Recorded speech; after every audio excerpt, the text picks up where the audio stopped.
Eu sou Isabel Diegues, da editora Cobogó, e a gente está hoje aqui para lançar o livro 7 Minutos, do Antônio Fagundes. Queria agradecer a presença de todos, queria agradecer a Travessa por nos receber mais uma vez, sempre tão gentilmente, nossa casa aqui.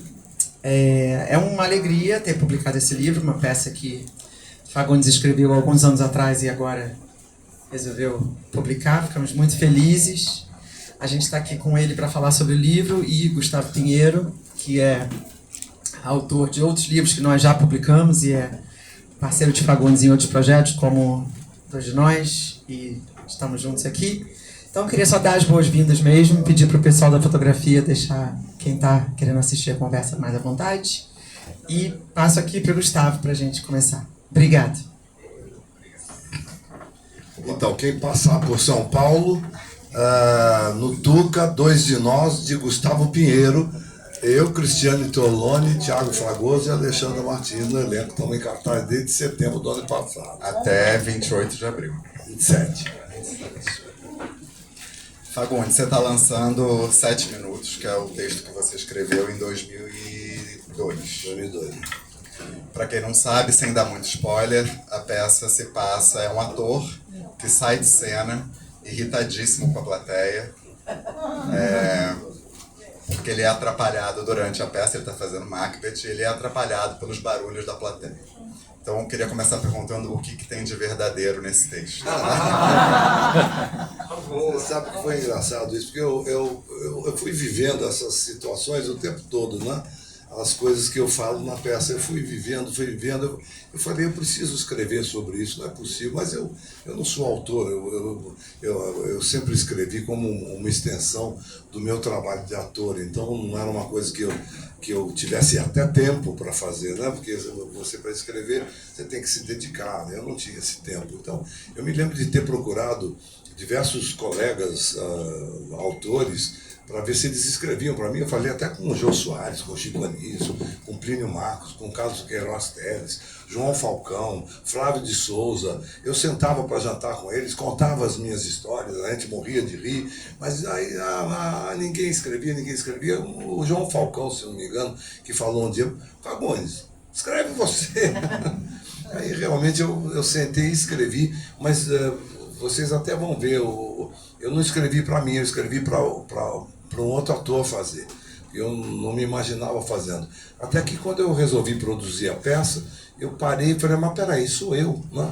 Tudo que está aí eu passei, tudo que eu coloquei aconteceu comigo, e são situações realmente hilariantes, coisas muito engraçadas que aconteceram comigo ao longo dos anos e que continuam acontecendo, né?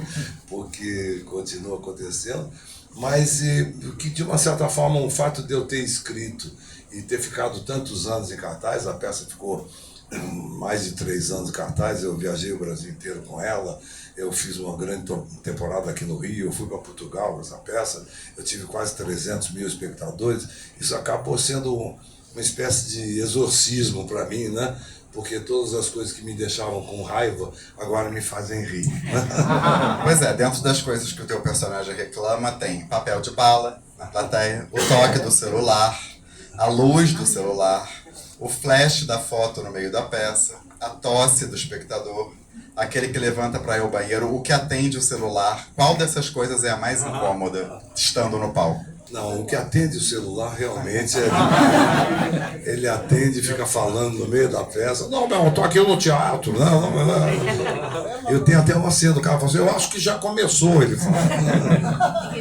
Então, mas a plateia é muito criativa nesse sentido. Agora tem também o barulho da garrafa caindo, a latinha de cerveja abrindo, né? Assim. Então eles são muito criativos mesmo.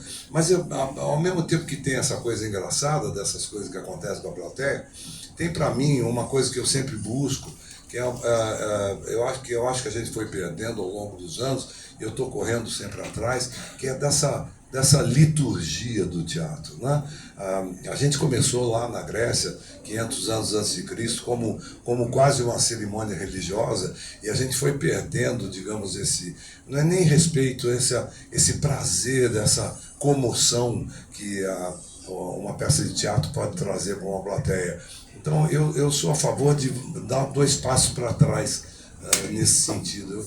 Eu quero fazer espetáculos com a cortina fechada, eu gosto de cortina, eu quero surpreender o público, eu não gosto de, quando eu vou ao teatro, por exemplo, e já está lá aberto, tem o cenário, não tem surpresa, né? Eu acho que o gostoso é aquela caixinha mágica que está fechada e você não sabe o que vai acontecer. Quando abre a cortina, você começa a entrar naquele universo. Então, esses resgates, esse resgate inclui começar na hora marcada, inclui que o teatro seja confortável, inclui que a plateia desligue o seu celular e sim, inclui que preste atenção naquilo que você passou, às vezes, anos preparando com carinho para mostrar para a plateia.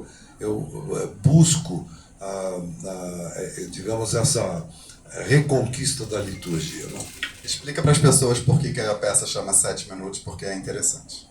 Pois é, eu percebi naquela época, a peça está defasada com relação a isso, eu percebi naquela época que a nossa atenção, enquanto espectadores, era retida no máximo por 7 minutos, que era o tempo do intervalo comercial e o tempo do bloco de uma novela ou de um programa. Você tinha 7 minutos, aí tinha 7 minutos de intervalo, aí voltava mais 7 minutos, e eu falei, pô, é um número, claro, é um número arbitrário, que não era exatamente 7 minutos, mas era alguma coisa em torno de 7 minutos, e tem um momento do espetáculo que o meu personagem fala sobre isso, né? Sobre essa aflição que a gente estava vivendo naquela época, de que as coisas, a nossa atenção só poderia ser retida por 7 minutos, né?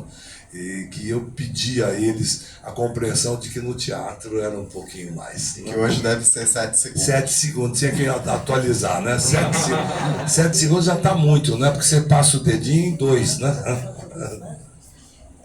Explica para as pessoas qual é a experiência de ver uma peça e de ler uma peça. Pois é, a gente não tem esse hábito no Brasil, né?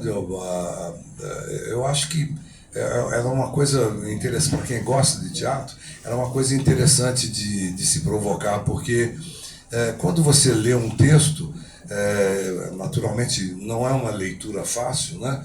Porque você só tem os diálogos, então você tem o nome do personagem que está falando e o que ele fala. Quando muito o autor coloca uma ou outra indicação de emoção ou de ação ali, então não é uma leitura fácil, mas quando você consegue pegar esse mecanismo, você cria na sua cabeça um universo, um jeito de falar, uma entonação, você imagina um cenário, você imagina uma determinada velocidade que não será igual quando você assistir ao espetáculo, e todas as vezes que você assistir esse espetáculo será diferente. Então, eu acho que se você se permite ler um texto e depois assistir o espetáculo, você vai se surpreender com as coisas que aquele bando de artistas ali criou em cima daquele papelzinho. Eu acho que essa diferença você só percebe se você já leu um texto, né? Você tem vontade de escrever mais texto? Eu tenho até algumas ideias, mas é aquela coisa, como eu falei, eu não sou autor, né? A minha ocupação básica é atuar. Então eu atuo em cinema, atuo em televisão, atuo em teatro, eu faço comerciais, enfim, como ator. E eu sinto que eu precisaria de um tempo muito maior, um tempo que eu não tenho, né? Quase não tenho para exercer a minha atividade de ator, para sentar e escrever uma peça. Mas eu tenho vontade, sim. O que mudou nesses 20 anos, Fagundes, de quando você fez 7 minutos para hoje? Tanto no fazer teatral quanto no público. A gente vem sentindo aí uma retomada, né? Uma retomada da nossa parte, mas uma retomada também do público, no sentido de que o público foi se afastando um pouquinho ao longo dos anos, foi se afastando um pouquinho do teatro, e nesse sentido nós temos que agradecer a pandemia, porque a pandemia criou essa necessidade outra vez. A gente ficou aí quase 2 anos isolados, quase 2 anos sem se ver, sem se tocar, E no teatro a gente não precisa se tocar, mas tem ali uma comoção social, tem uma coisa de o fato de você estar dando uma gargalhada com mais 600 pessoas no mesmo espaço do mesmo produto, né? Que é uma outra coisa que o teatro faz. O teatro concentra aquela história ali para aquelas pessoas.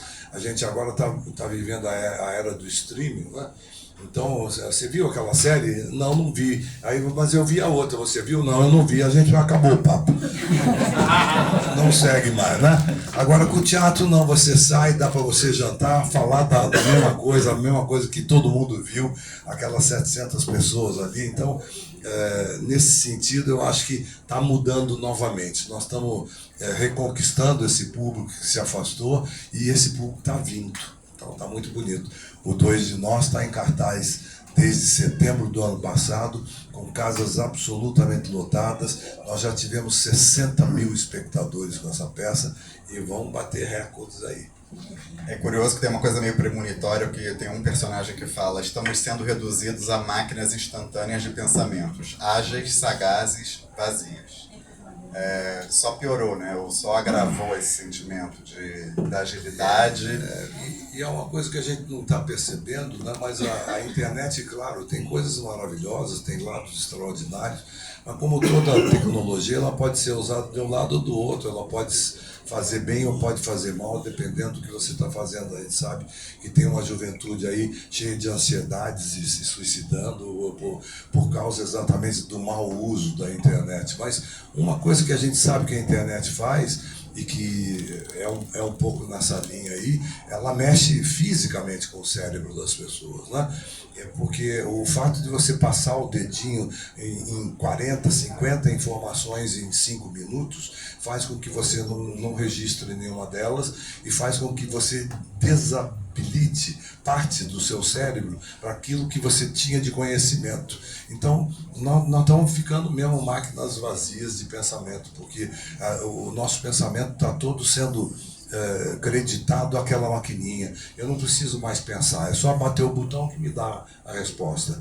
Eu me lembro que eu saí com uma turma jovem há um tempinho atrás e eu falei uma frase: não basta ser honesto, você precisa parecer honesto. Aí alguém falou: de quem que é essa frase? Eu falei assim: dá um Google. Aí todo mundo pegou o celular, deram o Google lá, foi o Cícero que falou sobre a mulher do César, né? Ah, tá bom. Aí continuamos o jantar. Aí no fim do jantar eu falei assim: quem foi que falou a frase? Tiveram que dar um Google outra vez. Porque é isso que está acontecendo com a gente está desabilitando o nosso cérebro de pensar. E eu acho que o teatro, ele ainda faz com que você encaminhe um pensamento ali 1h30, né? Mas 1h30 hoje em dia é um universo monstruoso de raciocínio, né? E as pessoas levam a história quando a peça acaba, né? Aquilo que você fala, se você conseguir ficar um pouquinho, que as pessoas levem aquilo para... Eu costumo brincar que uma boa peça de teatro é aquela que faz o público pensar 5 minutos até o estacionamento. E eu acho que é isso. E algumas conseguem fazer com que você pense durante mais tempo, né? Algumas realmente têm o potencial de modificar você internamente, né?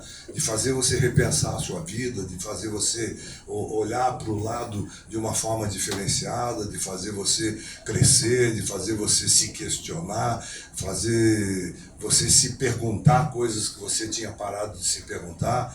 Então, esse tipo de comunicação, eu acho que